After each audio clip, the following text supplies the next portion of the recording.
Hello friends, today I teach you class 11th trigonometric function chapter. So let me start. Chapter name, chapter on that. Chapter 3, trigonometric function. Trigonometric functions. Uh, Class 11th CBSE board. Okay तो आज जो है हम लोग trigonometric function पढ़ेंगे। Class 11 CBSE board का chapter 3 है। Trigonometry का मतलब क्या होता है, सबसे पहले ये समझेंगे ट्रिग्नोमेट्री का मतलब क्या होता है। ये जो ट्रिग्नोमेट्री है वो दो शब्दों से मिलके बना है, टू वर्ड्स। फर्स्ट ट्रिगोन और दूसरा है मेट्रॉन। ये दो वर्ड से मिलके बना है ट्रिग्नोमेट्री। तो इसका मतलब क्या होता है, ट्रिग्नोमेट्री का मतलब क्या होता है, सबसे पहले ये जानते हैं। ट्रिग्नोमेट्री का मतलब होता है measuring the sides of a triangle. Measuring the sides of a triangle मतलब क्या हुआ, measuring the sides of a triangle. Triangle का जो साइड है उसका जो मेज़र करते हैं उसको, उस स्टडी को हम कहते हैं ट्रिग्नोमेट्री। अब हम समझते हैं कि एंगल क्या होता है। एंगल, एंगल्स क्या होता है।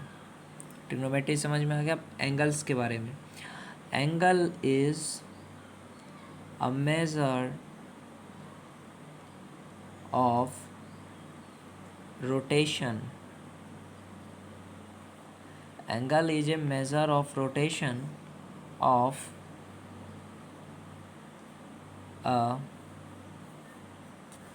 a given ray.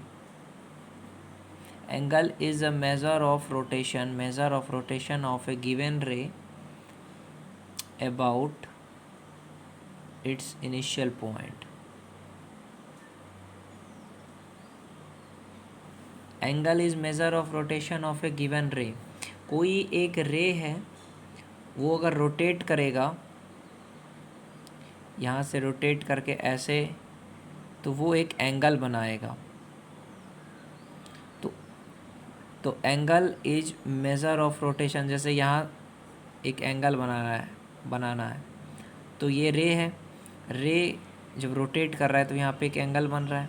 तो यहाँ पे वही चीज़ मैं कह रहा हूँ कि angle is major of rotation of a given ray about its initial point. जहाँ से शुरू होता है उसको कहते हैं इनिशियल पॉइंट। द ओरिजिनल रे is called the initial side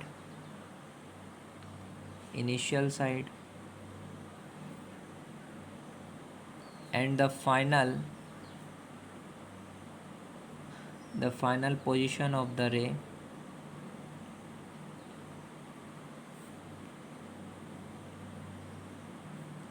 after rotation is called the terminal side of the angle। इसको डिटेल में समझा रहा हूँ कि एक एंगल कैसे बनता है। एक एंगल कैसे बनता है, जब कोई एक रे है, जब वो रे रोटेट करता है। जैसे कि यहाँ पे एक रे है, अगर ये रे रोटेट करके इनिशियल से फाइनल पोजीशन पे यहाँ पे पहुँच गया तो वो 180, और यहाँ पे पहुँचा तो 360, और यहाँ पे अगर दूसरा रे है तो यहाँ पे जो एंगल होगा वो होगा थीटा। तो angle is measure of rotation of a given ray about its initial point.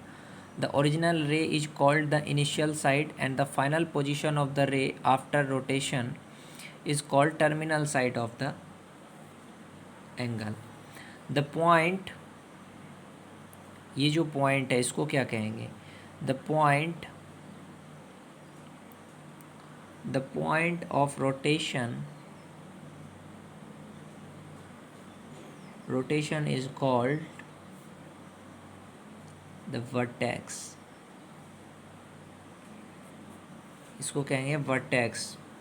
और एक चीज़ याद रखना, जो डायरेक्शन हमेशा याद रखना, डायरेक्शन ऑफ रोटेशन अगर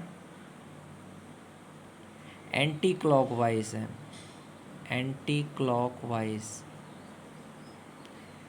डायरेक्शन ऑफ रोटेशन अगर एंटी क्लॉकवाइज है तो एंगल हमेशा क्या होगा? पॉजिटिव होगा.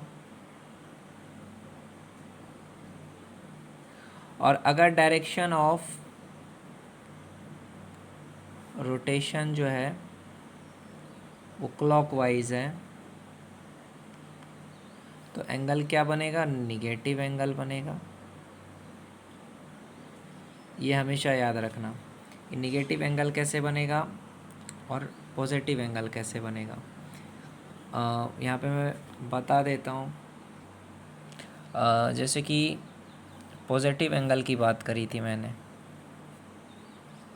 ओके. और ये आपका बी,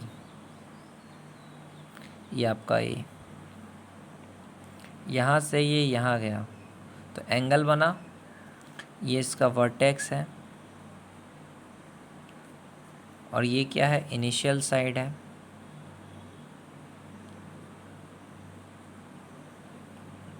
इनिशियल साइड है. ये कौन सा साइड होगा? टर्मिनल साइड होगा. ये इनिशियल साइड, ये टर्मिनल साइड. तो ये कौन सा एंगल है? ये क्लॉकवाइज है, ये एंटी क्लॉकवाइज तो ऐसे होता है. एंटी क्लॉकवाइज है तो ये पॉजिटिव एंगल है.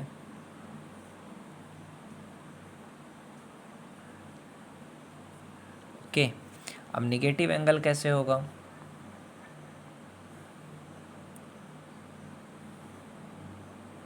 ऐसे. इसमें ये ए है, ये बी है, ये है ओ वर्टेक्स, ये है वर्टेक्स. एंगल क्लॉकवाइज बन रहा है. ये इसका इनिशियल साइड हो गया, ये इसका टर्मिनल साइड हो गया. ओके.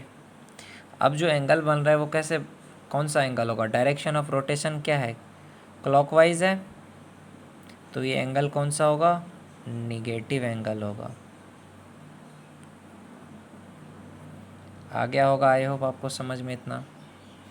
ट्रिग्नोमेट्री क्या है, एंगल क्या है, पॉजिटिव एंगल क्या है, नेगेटिव एंगल क्या है, ये सब कुछ आपको समझ में आ गया है. अब मैं आपको बताऊंगा कि एंगल को हम दो तरीके से मेज़र कर सकते हैं.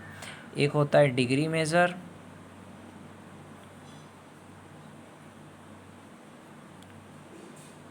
और दूसरा होता है रेडियन मेज़र.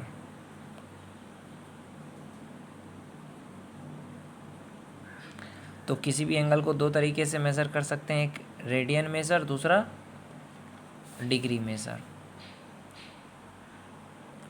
वीडियो के अगले पार्ट में मैं आपको बताऊंगा कि डिग्री मेज़र क्या है, रेडियन मेज़र क्या है. अगर आपको ये लेक्चर अच्छा लगा, ये वीडियो पसंद आया तो चैनल को सब्सक्राइब करिए, बेल आइकन को प्रेस करिए और अपने दोस्तों में शेयर करिए. Thank you for watching.